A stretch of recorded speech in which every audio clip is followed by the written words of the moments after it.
Give us a little of your opinion on how you feel about whether it should be playoffs, not playoffs.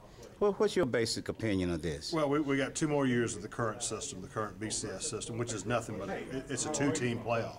Okay, we have 2 more years of that, and then after the 2014 regular season, we're going to a 4-team playoff. For years I've been calling for a 4-team playoff, so I'm kind of happy about where we're headed.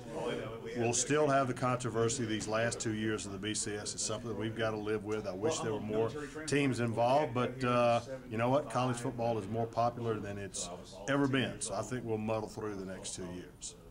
In the last few weeks, everyone's, I noticed Georgia's ranked in the top 10. Mark Ricks was really on the hot seat last year. Looked like he worked his way out of it. What do you expect from them this year? Well, I think Georgia's one of the top 10 teams in the country. I'm picking them to win the SEC East because they got 10 starters coming back from what is the number 5 defense in America last year. They've got some issues on the offensive line. They got a big game at Missouri on September 8th. But right now, I think when you look at Georgia's talent and you look at their schedule, you got to pick them to win the SEC East. I'm going to go to Georgia's game at Missouri on September 8th. I'm looking forward to that. Texas A&M is just the atmosphere at Kyle Field at Texas A&M is just like any great SEC venue. So both of these schools are going to fit in just fine, and I think they bring something new and something different to the league, and that's good to sort of mix it up every now and then. I've said all along, I think the winner of the LSU-Alabama game in Baton Rouge on November 8th is going to win the SEC West and have the best chance to move on and play for the national championship.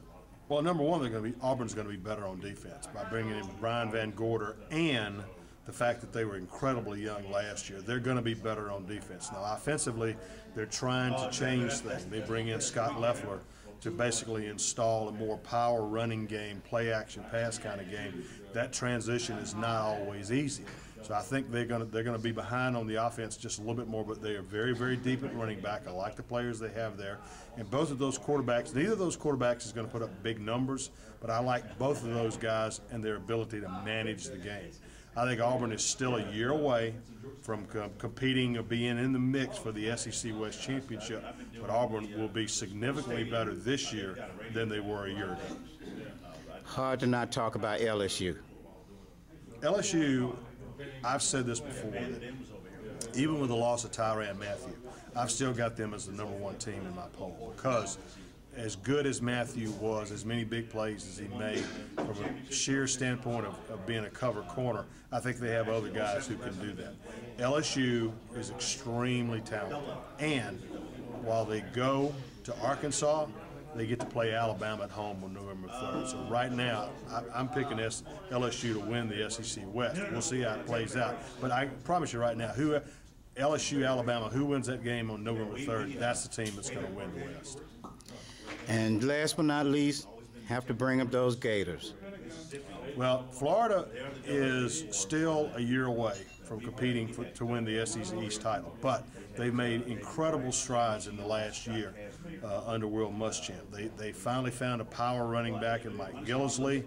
They have a veteran offensive line. They have 2 quarterbacks who can manage the game, won't put up real big numbers. Defensively, they were good last year. They'll be good again this year. The schedule is a lot better. They don't have to play Alabama and LSU back-to-back like they did a year ago. Florida's going to make a step forward. They're not quite ready yet, though, to win the SEC East. It's been a pleasure. It's been an honor.